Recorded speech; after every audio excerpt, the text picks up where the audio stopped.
Во Природонаучниот музеј на Денвер, научниците внимателно го чистат ова богатство на коски од животни од леденото доба. Јан Милер е палеонтолошки куратор во музеот.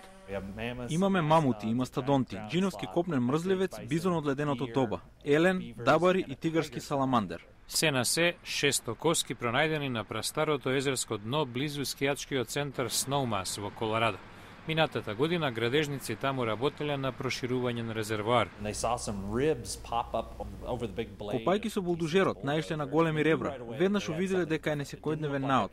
Не личеле на ребра на крава, но не знаеле чии се. Ги земале, ги однеле дома, погледнале на интернет. Дознале дека се од мамут. Следниот ден ни се јавија. Овие фосили од леденото доба се стари од 50 до 150.000 години.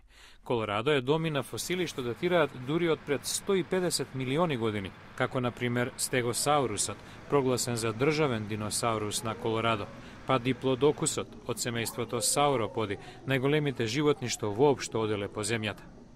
Игуанодонтот, кој се хранел со билки, и диносаурусот голем колку ној, кој сакал да го грабне како плен, обата оставиле отпечатоци на оваа карпа што ја нашле градежни работници во 1930-тите, сега собственост на музеот Диносаурус Ридж.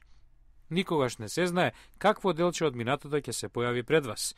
На крајот на краиштата, вели Џо Темпл од музеот, секој може да стане ловец на фосили. Само треба внимателно да гледате наоколу и барем малку од малку да знаете што барате. Што се однесува до мамутското откритие во Сноумас, кога снегот ќе се истопи, најверојатно во мај, научниците ќе се вратат на местото за детално да го прочешлаат.